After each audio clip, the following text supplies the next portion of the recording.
मोगाच्या भावा भयण्यानो, पास्कांच्या आयतारा उपरांत पाद्रेपांची एक आशा जावन आसा. आयच्या दिसा आमी नियाळ करी जाय पवित्र आत्म्यान भरलेलें आमचें जिवीत. कित्याक म्हळ्यार हो नियाळ करता आसतना मुखल्या दिसांनी पेंताकोस्ताच्या महापरबेकी आमी सकाळ सकाळ तयारी करूंक आसा.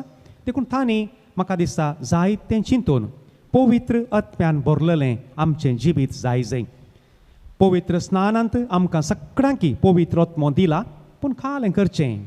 पवित्र स्नान दितना आमकां आमच्या मलगड्यांनी उखल हाडलें, मागीर तर न्हिदून आसलें आमी. माथ्यार त्या दिसा उदक वतना हेपटी जाग जाल्ली, हेपटी दोळे सोडुल्ले, परतून दोळे दांपुले, न्हीद तशीच आसा. ते आमचे समस्या सगळ्यांचे. ती न्हीद सुटोंक उत्तना कालें करूंक की म्हण समजना, तरी आमकां नियाळ करतना कायली जाग जाता. परतून दोळे उक्ते करता आमी, कांय पुणी करी जे म्हण आमकां भोगता आनी जातलें म्हणून म्हजी पातयेनी. देखून आज पवित्र आत्म्याच्या त्या जिविता विशांत नियाळ करता आसतना 12 फळां आसात. तांतलें एक फळ मात्र सुरूचें फळ मोग म्हूण सांगून सांपावलन आमकां सांगलां. त्या मोगा विशांत मात्र सगळ्यां प्रास उत्तीम, ताचे विशांत थोडो गरजेचो नियाळ आमी करया.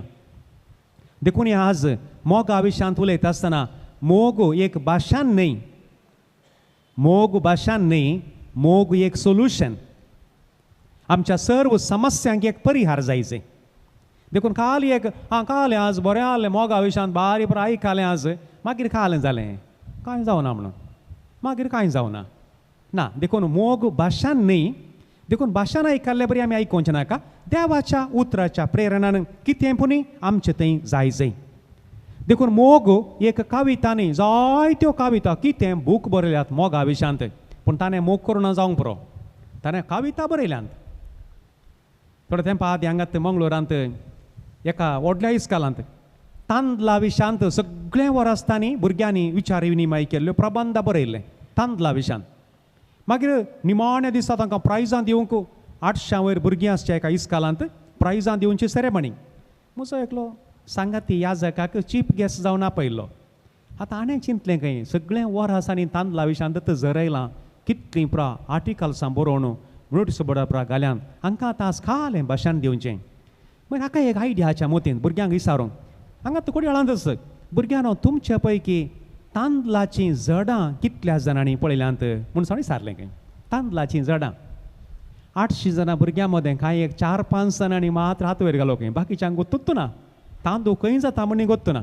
देखून आतां भुरग्यांक विचारल्यार दूद खंय तावन येता म्हळ्यार फ्रिजान तावन म्हणटात भुरगीं. म्हळ्यार तांणी फ्रिजान दवरलें मात्र पळयलां, दूद फ्रिजान तावन, गाय पळोवंकूच ना, मोस पळोवंकूच ना भुरग्यांनी मुस्सानांनी. खंय पिक्चरान पयलें आसतली तशें गजाल. देखून मोगाच्यानो देखून मोग म्हणटाना एक कविता न्ही, कवित न्ही, मोग आमचें जिवीत जायचें ही म्हजी आशा आनी मागणें. आनी म्हणटा आसतना मोग एक कॅप्शन न्ही, बरोवन घालां लव म्हूण सांग बरोवन घालां बरोवंक बारी सुला कोल्या पुरा डिजायन करून पुरा बरोवन घालां लव आनी पुरा म्हूण सांग बारी सोबीत बरोवंक बारी सुलाबी कांय कस नात. LOVE मोग म्हळ्यार दोनूच सोद मोदें दीर्घ घाल्यार जालो तितल्यानच कांय कस नात. देखून मोग म्हळ्यार एक कॅप्शन न्ही, मोग एक एक्शन. आमचे तावन एक प्रतिक्रिया एक येस. देखून त्या खातीर थोडो नियाळ. आनी म्हणटा आसतना जेजून सांगली उतरां पळया, जेजू बारी एक जाणवायेन आमच्या लागीं उलयला. कित्याक म्हळ्यार तो जाणवायीच.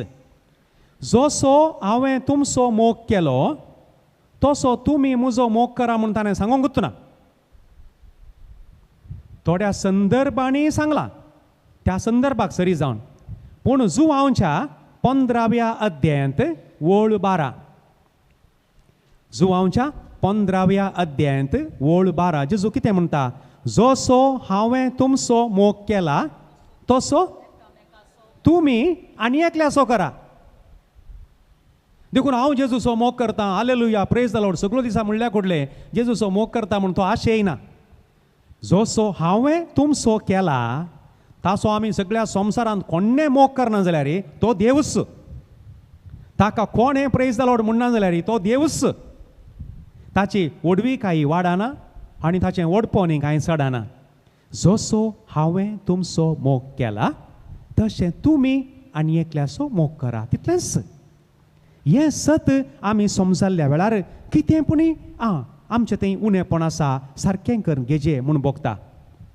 आनी तोच जुवांव ताच्या पयल्या पत्रांत 4थ्या अध्यायांत 20वी ओळ तो कितें म्हणटा, जर तर दोळ्यांक दिसच्या तुज्या भावासो या भयणीचो तूं मोग करनाय, मागीर काल्याक बेश्टें फोटी मारताय दिसानांतल्या देवाचो मोग करताय म्हणून.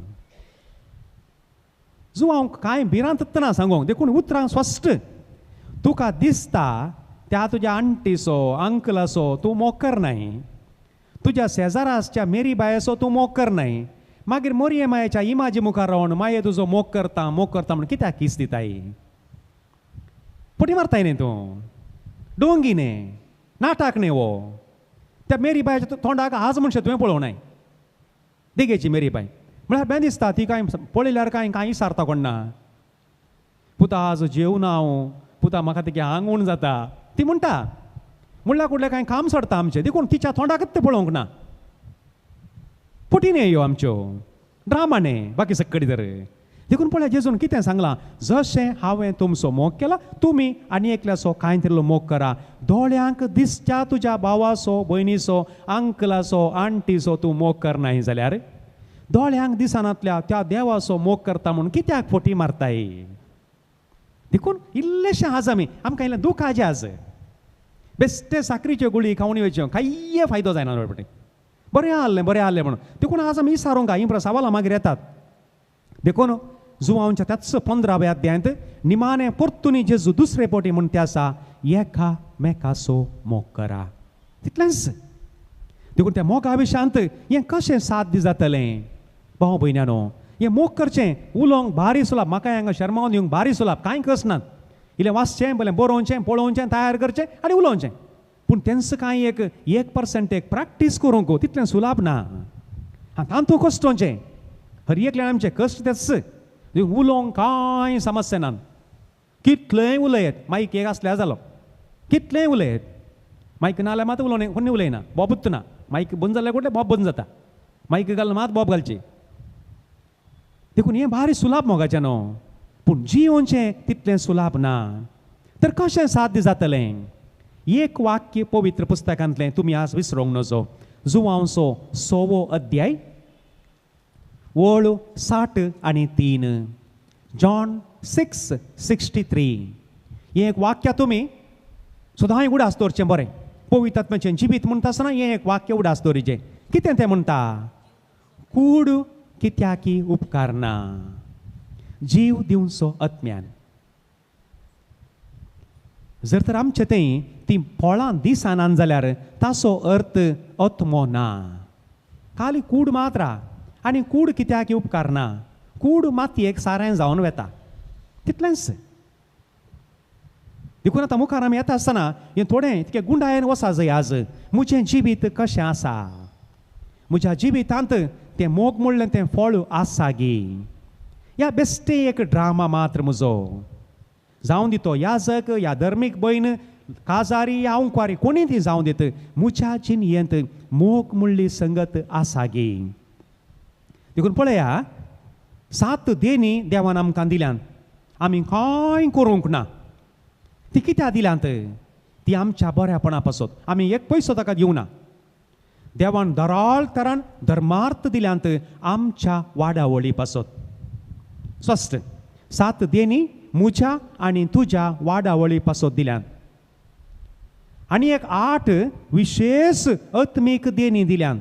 कसलीं ती? उतार परगडचें, उतार विवारून सांगचें, पिडा गूण करचें, असर्यां करचें, प्रावाद करचें, आत्मो पारखून पळोवचें, भासो उलोवच्यो, भासांचो अर्थ सांगचो. ही विशेष देणी कित्याक दिल्यांत? पवित्र सभेच्या वाडावळी पासत. आनी 12 फळां दिल्यांत. फळां कित्याक दिल्यांत? फळां आनी एकल्याच्या बऱ्यापणा पासत. देणी म्हज्या आनी तुज्या बऱ्यापणा पासत, फळां आनी एकल्याच्या बऱ्यापणा पासत. देखून फळां नासतना सर्गाक वशियेत, देणी नासतना सर्गाक वशियेत, फळां नासतना सर्गाक वचोंक जायना. ती 12 फळां नासतना कोणी एकलो एकली सर्गाक येता म्हळ्यार ती सुकोन पडल्या. देखून मलगड्यांनी सांगलें सारकें तें, तुज्या बापायन केल्ल्या बऱ्यापणा पासत तुका सर्ग रिजोर करून दवरूंक ना. तुज्या आबान इगर्जेक कालदो एकरो जागो दिलो म्हणून तुका सर्ग रिजोर करून दवरूंक ना.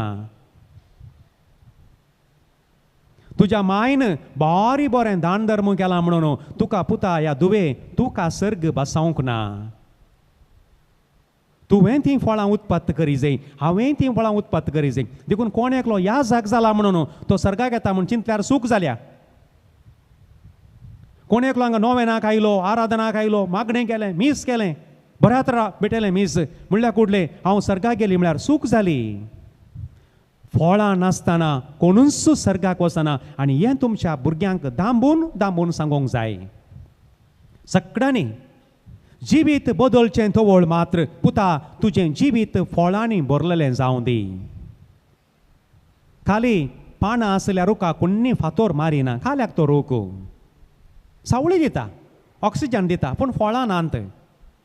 मुनीशी तशेंत घट मोठ आसा, व्हड्या पात्रा भाशेन हर्दें आसाचें, भारी व्हडलो मांडो आसा असो, खाल्याक फायदो, एका पयशाचें कोणाक कांयच करिना. ताचेंतल्याक ता तो कोणा एकल्याक नर मनशाक पळयना, कांय करिना, कितें फायदो ताचो. तो फाल्यां मेल्यार कोण तसो उडास काडटा, मेलो गे बरें जालें, आसता न्हय कालें गेलां न्हय, इतलेंच न्हय म्हणचें. आनी थोडे फावटी गेली गे मार बरी जाली. लँग्वेज पळया तुमी.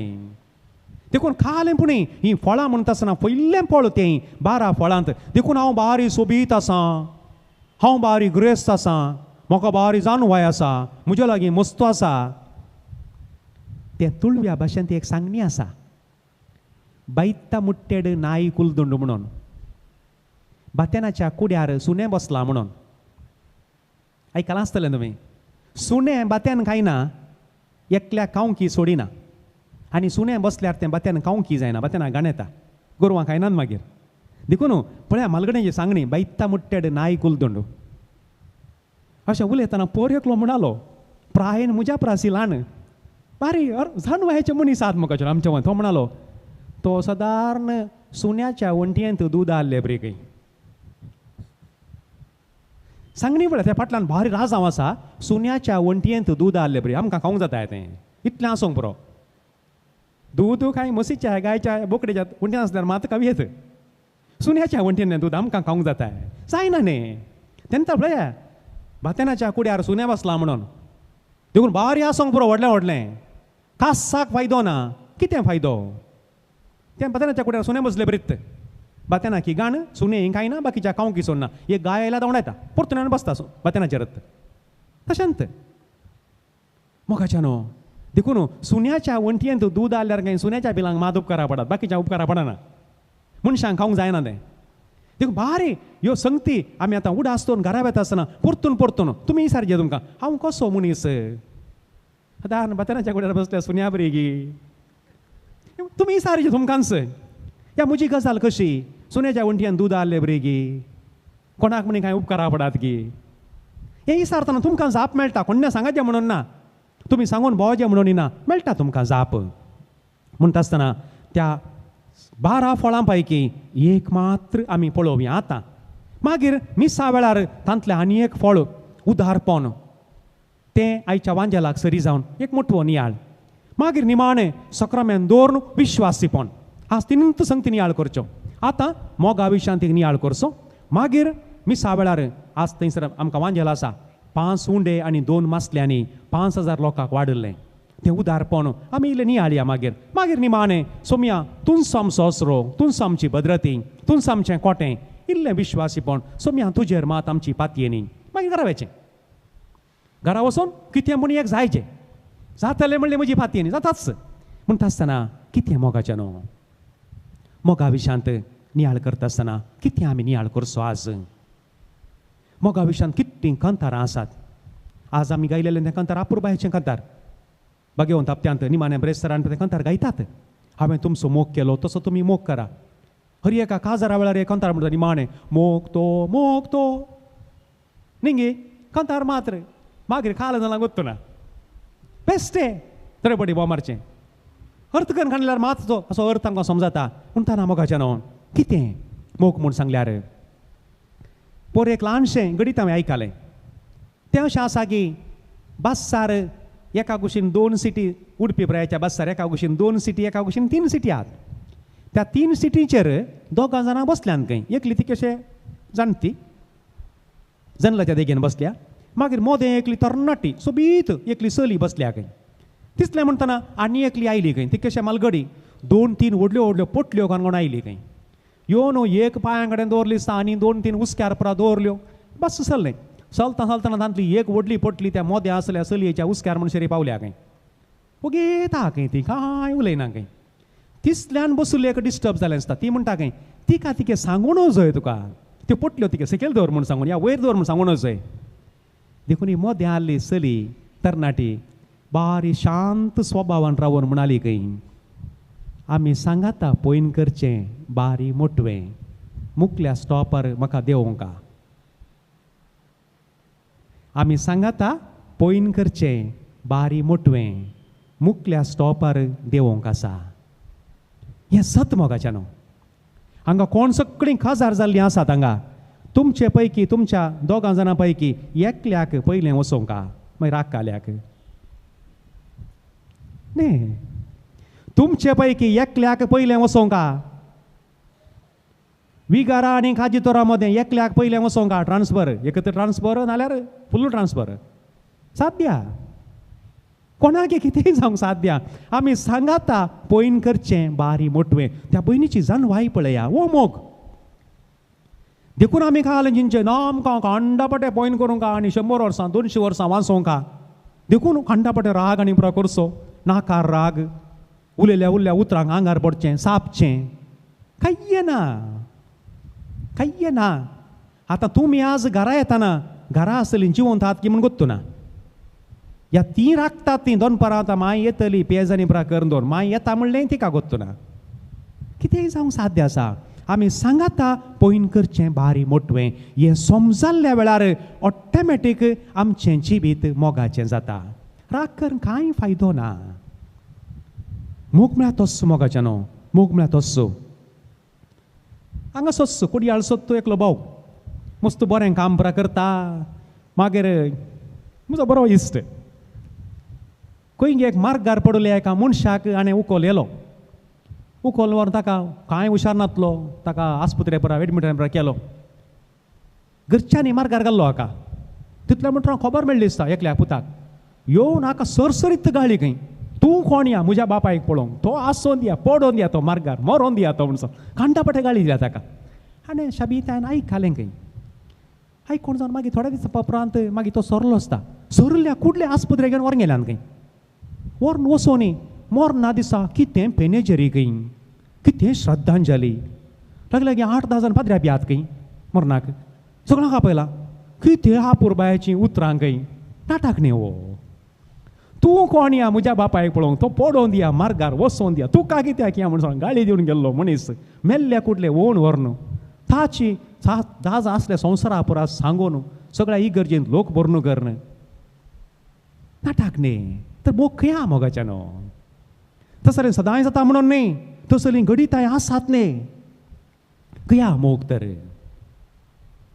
मोग खंय आहा तर लावू म्हणलो शब्द खंय आसा हें आमी पळोवचें म्हणटा आसतना मोगाच्या न्हू मोग म्हणल्यार आमी चिंता आसतना मोगाक फावंडेशन देवान आमचो इतलो मोग केला दॅट इज अ फावंडेशन देवान म्हजो आनी तुजो इतलो मोग केला तर आमी कांय इल्लोसपणी देवा बरी मोग करूंक जावचो ना एक सर दिली जाल्यार मोगाचें न्हू देव एक सूर्य आहले बरी तितलो उजवाड आमकां दिवंक जावचो ना आमी एक ल्हानसो एक पंटी तेलाची ल्हानशें एक वात ल्हानशी एक चिमणे तेलाची वात म्हणटात पळय तशी चिमणी आमच्या घरांनी आदीं आसल्यो तशें इल्लोसो उजवाड कांय इल्लेशें बरेंपण आमी करी जाय तेंच पावता देवा मुखार तेंच व्हरतें हें आमी मतीन दवरचें देखून सांत पावल कितें म्हणटा सुरू करतना तो म्हणटा सगळें देनी म्हाका आसोंक पुरो विविध भासो हांव उलोवंक पुरो जर तर मोगा विशांत कांय ना जाल्यार म्हजें जिवीत अर्थ नातलें देखून ते मोग म्हणलें कॅप्शन न्ही मोगाचें न्हू, मोग म्हणलें एक एक्शन जायचें. खाली कविता बरोवन राखण्याचेर आनी दैवीक अमृताचेर कविता मोगा विशयान बरयल्यार पावना तें. देखून कांय पूण करूं की त्यो कविताय बरया, तें बरें जाता, वाचतना आयकतना बरें जाता, बरया तें कोणाक देवान दिलां तेंय बरया, पूण खाली बरयल्यार मात्र पावना. मुखार तर कितें म्हणटा, 4 संगती उल्लेख केल्यात.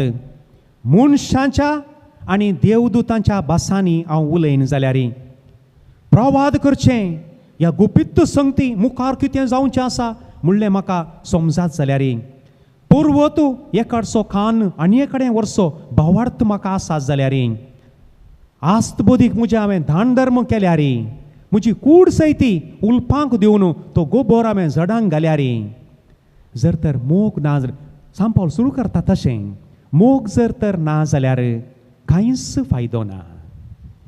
देखून इल्लोसो मोग आमच्या जिणेंत हर एकल्या थंय आसूंक जाय. तर कितें 2 संगती आसात. मोग म्हळ्यार कितें म्हणलें, 2 संगती तो सांगता सुरवेर. मोग सोंसणीक, मोग दयाळ. मोग सोंसणीक आनी मोग दयाळ. कितें तें सोंसणीकाय म्हळ्यार पेशन्स म्हणटा आमी. पेशन्स म्हणटा कोणें कालें सांगल्यार डिस्टर्ब जायना. कोणें कालें म्हळ्यार बरो म्हळ्यार तो बेलुना भशेन व्हडलो कांय पुगाना. कोणें कांय कोडी काडल्यार ताका कांय व्यत्यास पडना. हें आमचें थंय जाय मोगाचें न्हू. हेरांत हांव सदां बरें ताशें म्हाका बरें म्हणाचें, म्हाका बरें म्हणाचें. कोणें कोणाक माथ्यार दोन वोवचें, कोणें वोवचें मोगाचें न्हू. निमाणे एटी वयतले 4 जाण मेळोन, सदांय कोणें वोवचें. जीव आसतना वोवयचें म्हळ्यार म्हाका सदांय जायना तशें. देखून सोंसणीकाय म्हळ्यार ती कित्याक म्हळ्यार देव दयाळ आनी काकुळतीचो सोंसणीक आनी मोगान भरलोलो विश्वासी देव. विश्वासी देव. देखून त्या बोक्षिनांतल्या साकराच्या ओपारींत एकूच वाक्य थंय बरयलां, धनी मोग वाडलो. मोग सोंसणीक म्हळ्यार तें धनी मोग वाडलो. ताणें सोंसणीकाय दाखयली पूण मागीर ताका राग आयलो. दुसरें देव मोग दयाळ म्हळ्यार कितें, दयाळ म्हळ्यार हांव आनी एकल्याक उपकाराक पडसो जाता. 2 संगती, एक मोग सोंसणीक आनी मोग दयाळ. दयाळ म्हळ्यार हांव आनी एकल्याक उपकाराक पडसो मनीस जाता.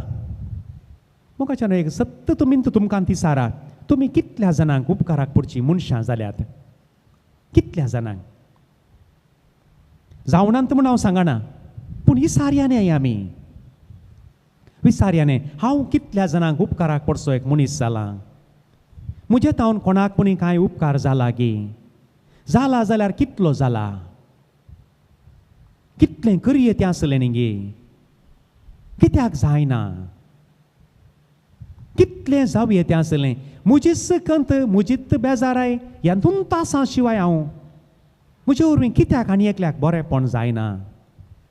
एका सकाळीं तांचे म्हणटा कितलें बरेंपण करियेत आमी. तांकां हालीं पयशांनी मेजूंक जायना मोगाचें न्हू. तुमी आज येताना कितल्या जाणांक वाटेर मेळ्ळ्यांक एक नमस्ते म्हणलें,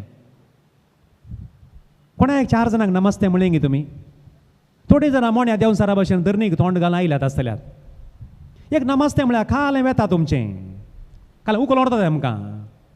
एक हांसो दिलो त्या मनशाक. आज मनशार कोणेन ते एक हांसो दिवना जावंक पुरो, ताका एक हांसो दिलो, जिणेन ताचें जिवीत जातलें. You made is day. ताचो अर्थ मेळ्ळें ही करचें न्ही तशें म्हणून हांवें एक बरो हांसो एकल्या मनशाक दिलो, ताका एक संतोश जालो. तो कांय खंयच्या खंतीन बेजारायन ती येताली कोण ना. ती सोंडी गाडी करून गेली, तुमी सोंडी गाडी करून आयल्यात. आतां सोंडी गाडी करून बसल्यात, मागीर सोंडी गाडी करून वतल्यात. कोणाक तर बरेंपण जालें, कालें जालें.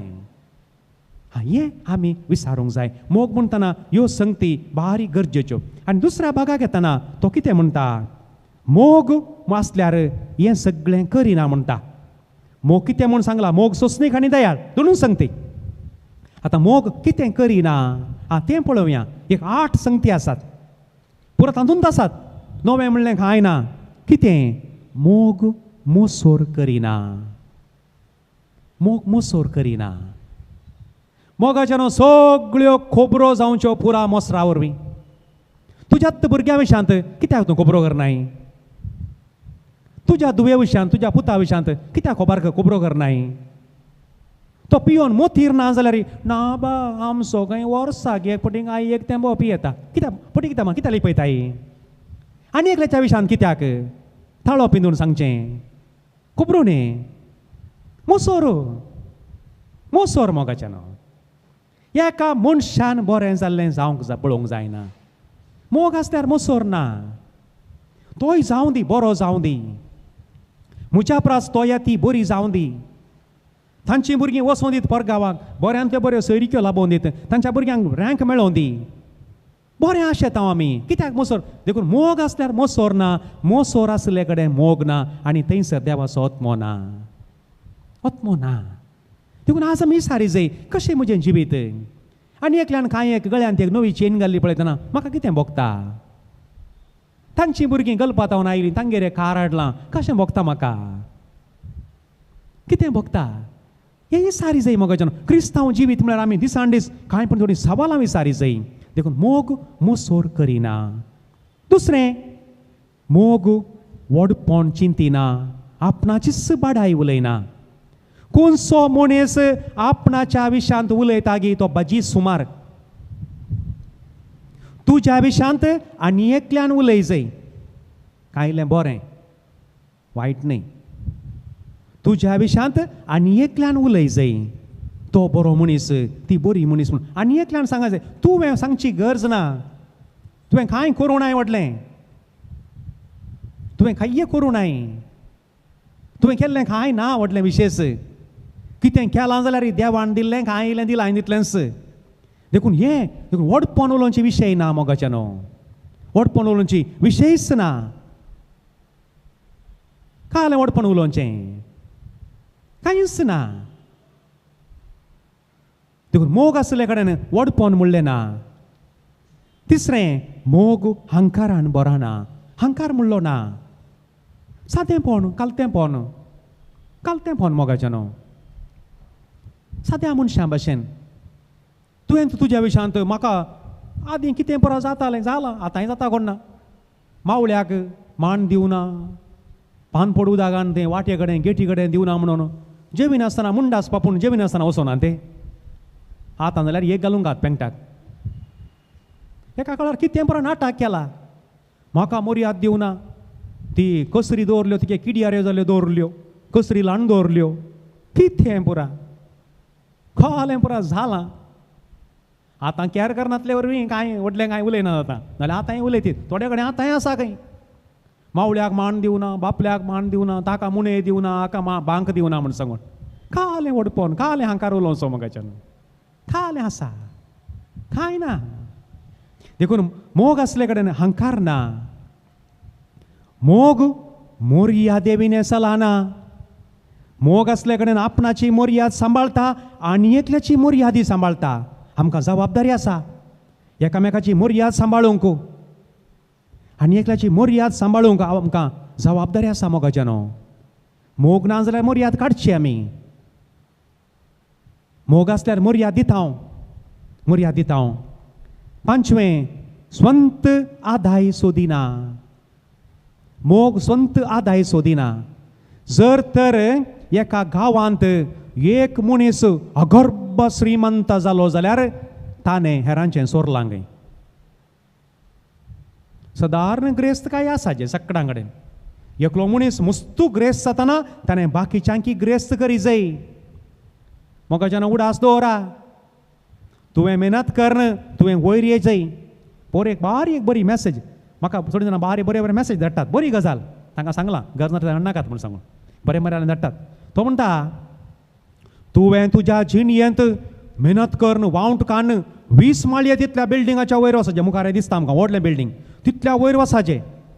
वयर गेल्या मागीर लिफ्ट सकयल धाडिचें खंय. थंय बंद करून दवरचें न्ही, प्लग फ्यूज काडन. तें लिफ्ट तुवें सकयल धाडिचें आनी एकल्याक वयर हाडूंक.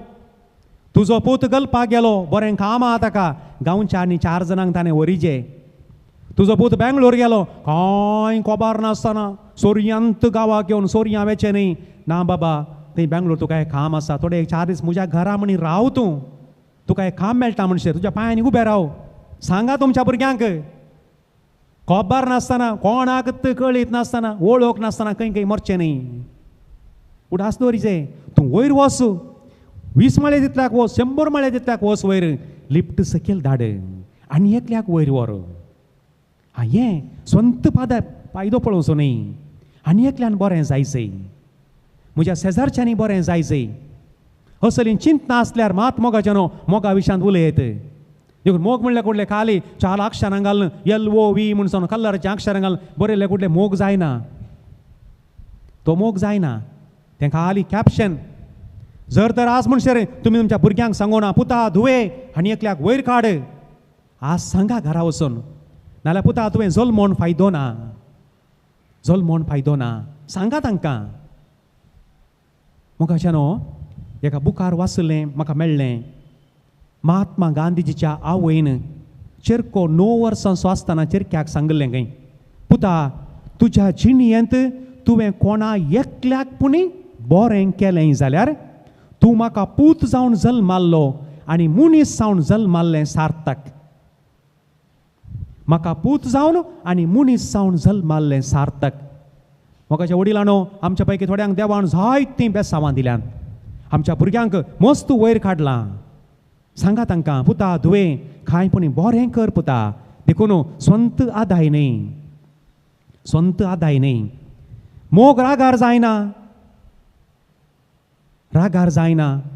थोड्या जाणांक नाकारूच राग बा खाले म्हणून थोडी पिडेस्त जाल्यात थोडी पिडेस्त थोडी ऑल द टायम एंग्री खंय दे आर बिंगरी नाल्यार बिंगरी जातात नाल्यार सगळो दीस एंग्री घाल्याक गरज ना थोड्यांक नाकारूच राग उलोवंक उपायना आपडूंक उपायना म्हणटात सासव फुटले वरी फुट्टात उलयल्यार पुरो तशेंय आसा देखून रागार जायना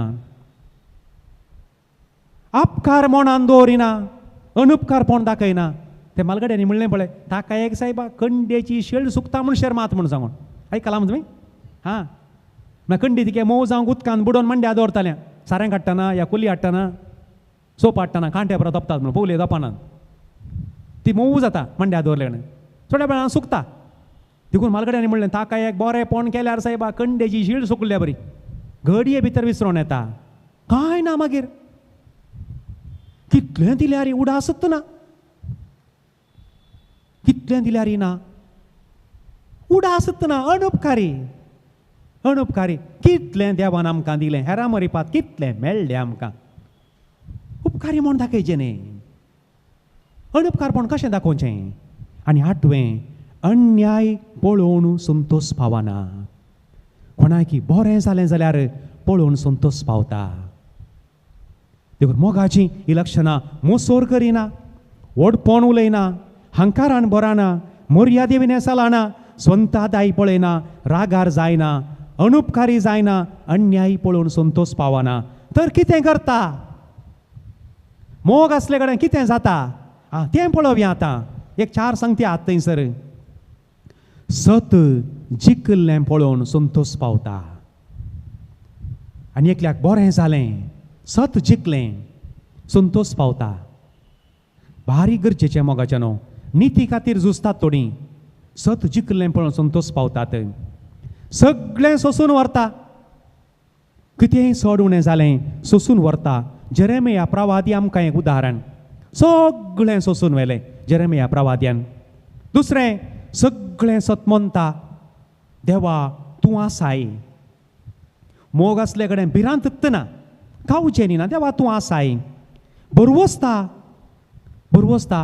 पोरण्या सोल्यांतलो झुजे कसलो एक बरवसो ह्या मनशा थंय बांयत घालो विकलो आनी जैलान घालो कितें केल्यार ह्या मनशाचो बरवसो विसरोना न्ही हो आनी निमाणें सांबाळून व्हरता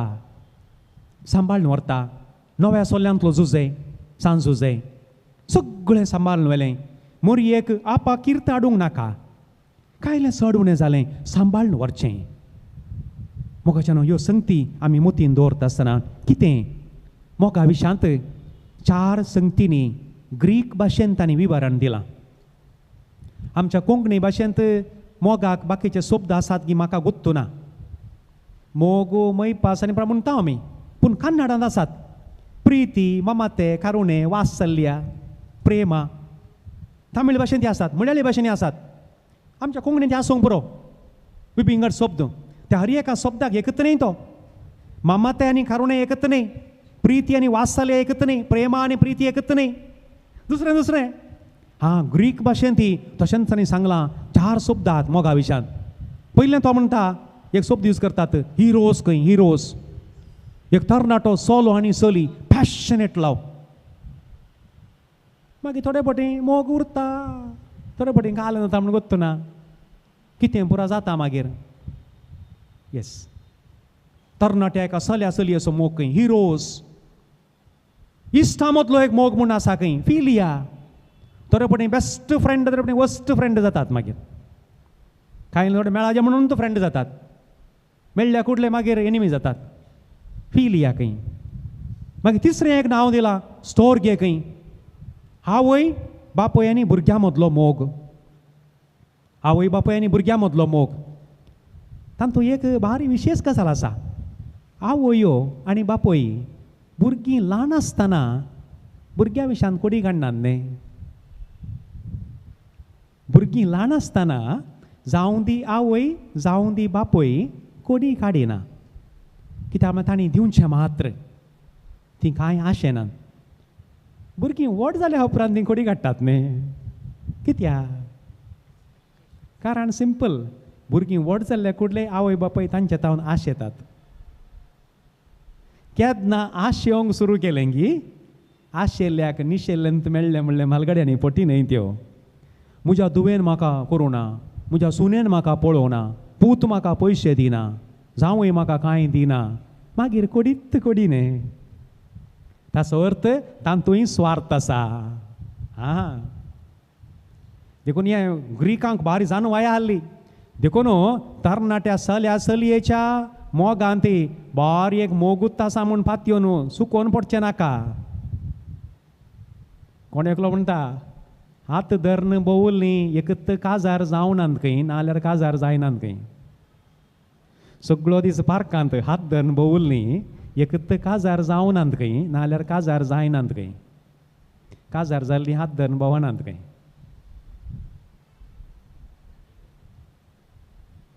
ताचें म्हाका गुत्तू ना. तो जाणटो मनीस म्हणटा एका रितीन सत. आतां काज जाल्या मागीर व्हंकलो सगळो हात धरून भोंवता ते भोवनात न्ही. तांकां गुत्ता ती मोग करतात म्हणून. थंय मोग आसा. देखून तें कांय हात धरून भोंवसोय कांय एक ड्रामा जावं की पुरो गुत्तू ना काले म्हणून. खाली तुमी चिंतपाक एक ईट दिल्यार पुरो. देखून तरणाट्या चल्या चलयेच्या मोगांत कितलो मोग आहा म्हणलें गुत्तू ना. इश्टांच्या मोगांत कितलो मोग आहा म्हणलें गुत्तू ना. दुबावचें नाका. आवय भुरग्यांच्या बापय भुरग्यांच्या मोगांत कितलो निस्वार्थी आनी कितलो स्वार्थी मोग आसा म्हणलें म्हाका कळीत ना, तुमकां कळिता. थोडी आंबरुकी आसतात आतां. ल्हान आसतना कांय कोडी नात. कोणेंत भुरग्यां विशयांत वायट सांगलें ना. पूण भुरगीं व्हड जाताना सांगचें बंद केल्लेंत ना. कित्याक म्हळ्यार कितें की आमी आशे ते आसां. स्वार्थ इल्लो आसा म्हूण जालो, सड्ड म्हूण सांगना, इल्लो आसा. आनी चवथो शब्द दिला, आगापे ताका नांव दिलां, निस्वार्थ सेवा. इश्टान इश्टा पासत जीव दिवच्या प्रास व्हरतो मोग दुसरो ना. सांगले मात न्ही. सोमयान दोनी हात विस्तारोवन किळ्यार हात किळावंक दिले आनी ताचो प्राण सोडलो म्हजे आनी तुजे पासत. त्या हंताक आमी केदाळ पावोवंक गोत्तू ना. देखून देवान पळया सांजवां सवांजेल 3रो अध्याय वोळ 16. देवान संवसाराचो मोग केलो, आपणाच्या एकल्याच पुताक दिलो. आनी तोच जुवांव ताच्या पयल्या पत्रांत, जुवांवचें पयलें पत्र 3रो अध्याय वोळ 16. वोळ तितच अध्याय तस्सो. ताणें संवसाराचो इतलो मोग केलो की आपणाचो जीव दिलो आनी आमी जीव दिजे म्हणून ताणें सांगलां. मोगाचो संदेश म्हळ्यार वो मोगाच्यानो. आतां निमाणें वेळ जावन आयलो. मोगाच्यानो एक घडी बरो आमींत आमच्या कुटुंबा जिणयेचेर एक दिश्ट घालया. हांगा वडां आसात, काजारी कुटुंबाचीं आसात. तुमच्या घरांत कसो आसा मोग? तुमच्या घरांत उलोवणें कशें आसा? साबल्ले बऱ्यागी उलोवणें या मैपासी उलोवणें आसा? कशें आसा घरांत?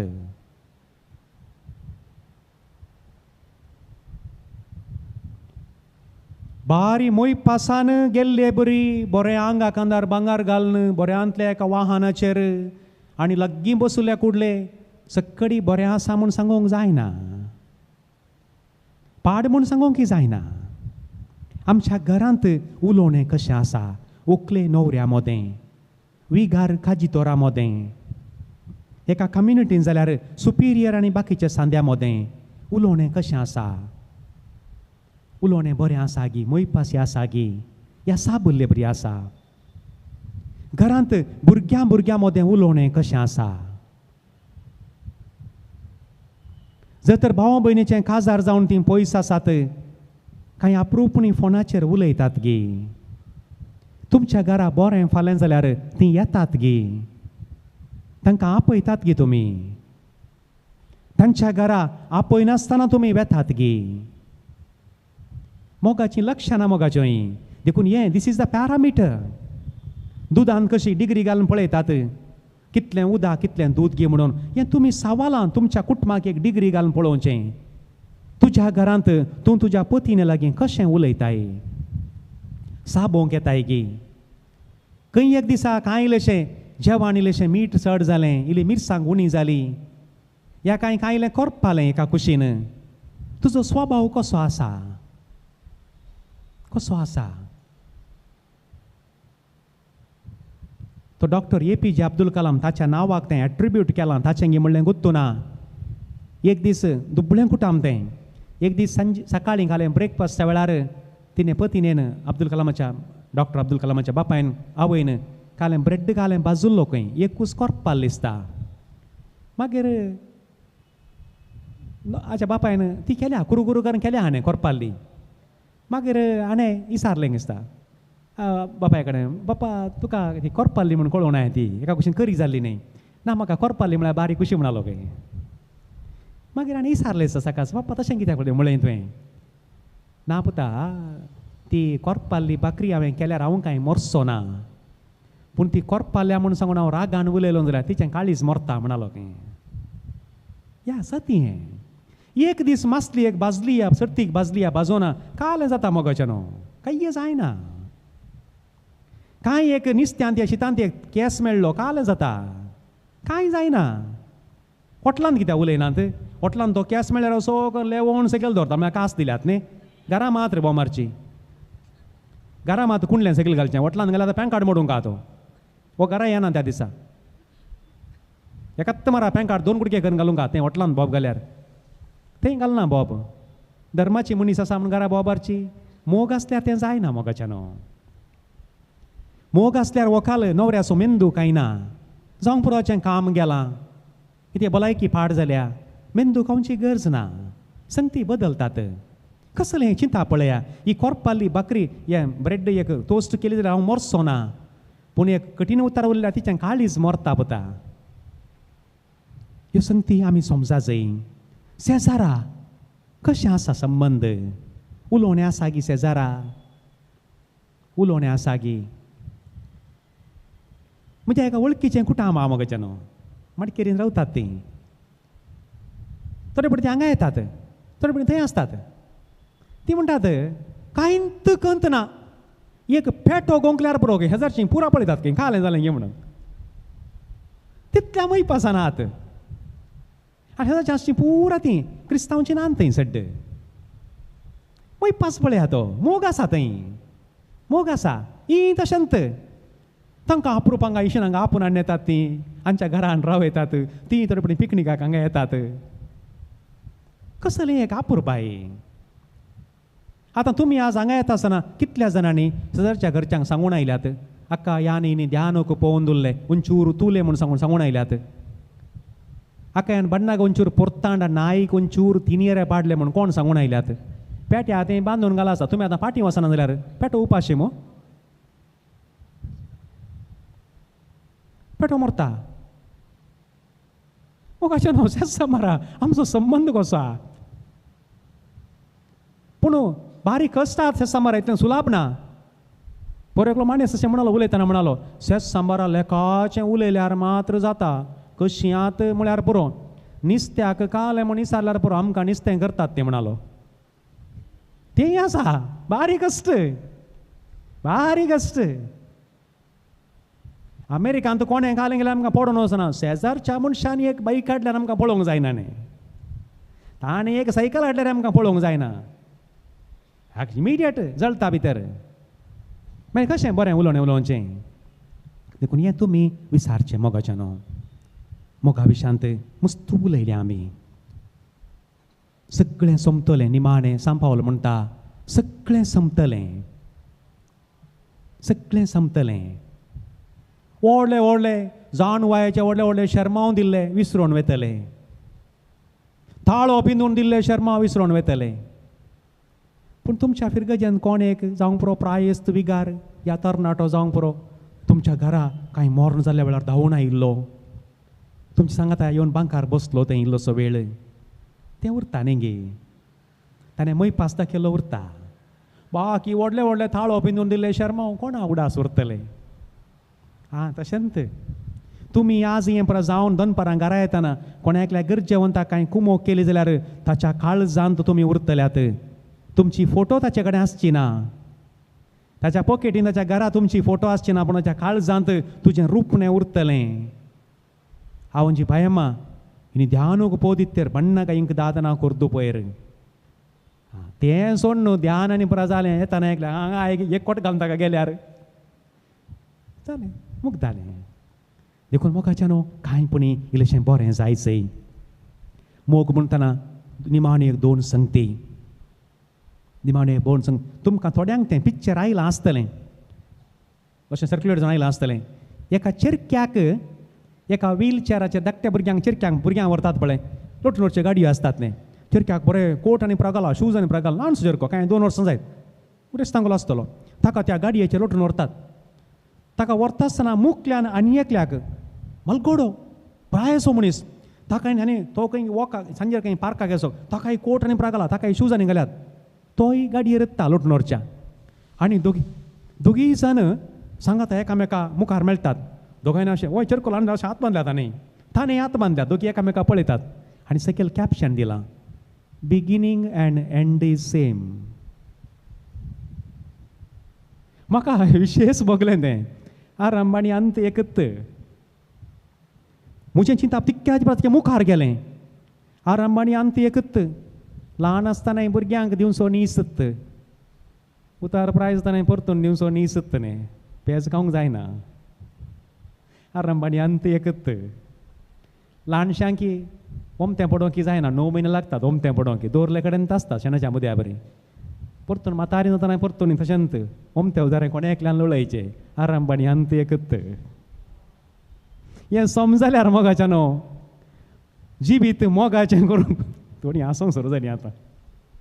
जिवीत मोगाचें करूंक कांय कसना, देखून खाल्या कोणा कडेन राग करचो. आरंभ आनी अंत एकच. ल्हान आसतनाय बारीक अंत करची. 9 म्हयने म्हणचे भुरगें ओमतें पडना, उदारें पडना म्हणून. निमाणें आमी मागीर तेंच मागचें, एक उदारें पडोवंक जाल्यार जातें, एक ओमतें पडोवंक जाल्यार जातें. मागीर राखून बसचें कोण करता म्हूण सांगून. मोगाचें न्हू, मोगाचें जिवीत म्हणटा आसतना ह्यो थोड्यो संगती तुमी आज घरा येतना व्हरचें, घरा येतना व्हरचें. आनी हांगा आसलेल्या युवा जनांक मोगा विशयान सांगून आखेर करचें प्रस फुडें. मोगाच्या युवा जनांनो, मेल्ल्या मोड्याक एक टेम्पो फुलां घालचीं बेश्टें. इल्लीं घाला, पुलकारांनी ताणें जेवीचें, इल्लीशीं घाला, पूण फूल जीव आसतना एक वर दिया. मेल्या उपरांत एका टेम्प्या फुला खातीर म्हणून बँकान पयशे घालून दवरनाकात. तांकां एक फूल हर एका दिसा दिया बरा. घरा येतना मम्मीक दिवंक, पुलकारांचें खास तांकां मेळोन उंत आसतलें. सदां एक फूल दिया. मेल्ल्या मोड्याक व्हडले व्हडले काळे शूज आनी घालून पेट्यान दवरचें नाका, तांकां कांय उपकारा पडनात. जीव आसतना कांय एक जोडी स्लिपरां म्हणी हाडून दिया, घालून भोवूं दीत. मेल्ल्या मोड्या व्हडलो व्हडलो कोट आनी घाल सोकाल्याक. जीव आसतना एक बानियान घे, एक शर्ट घे हाडून दिया आवय बापायक, घालून भोवूं दीत. देखून मेल्या उपरांत सिमिस्त्रीन बोमारची बेश्टें ड्रामा करचो नाका.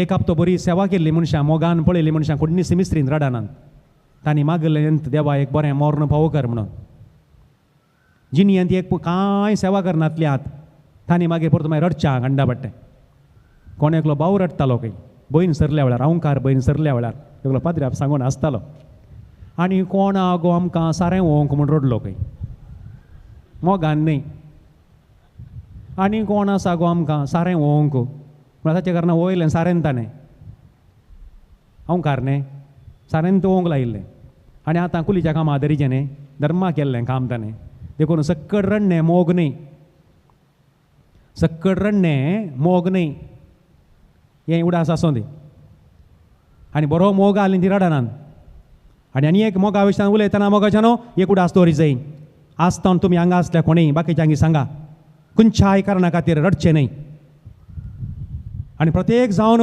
भुरग्यां पासून चिंतून रडचें न्ही आनी भुरग्यांनी तशें केलें अशें केलें म्हूण रडचें न्ही दुखां पाड करनाकात तुजो कोणाक मोग आसा ती तुका रडोवंक दिनात आनी कोण तुका रडयतात ताच्या पासून तुवें रडची गरज ना स्पश्ट कोणाक तुजो मोग आसा ती तुका रडोवंक दिनात मोगाच्या भुरग्यानो उडास दवरा इस्कालाचीं भुरग्यां आसा जाल्यार बेश्टें मम्मी मम्मी म्हणून मम्मी किस दिल्यार पावनात इस्कालाच्यानी बरें कर शिका जाय मम्मीक रडोवचें न्ही डॅडीक रडोवचें न्ही मोग कार्यान दाखय जाय love is not a caption it is an action तुमी तशेंच वडिलांनी कोण न्हवरे आसा तांकां व्हंकलेक रडोवचें न्ही मोगाचो नाटक करूंक जायना तिच्या प्रास पयलें तुका देंवन वचोंक आसा पुरो जावंक पुरो तुजें स्टॉप पयलें येवंक पुरो काल्याक राग करचो काल्याक दुखोवचें व्हंकलेनी तशेंच कोणा एकल्याक पयलें देंवन वचोंका तें खंडीत 100% दोगांय सांगात हेची बारी उणी न्ही दोगांयचें मोरण सांगात जाताय तो अस्सोल्यांचें कांय जालां कोण ना कोरोडान एकल्याचें कोण ना बाकीचें कोणी एकलो पयलें मागीर एकली या एकली पयलें मागीर एकलो मोगाचें जिवीत आमचें करया एक घडी बरो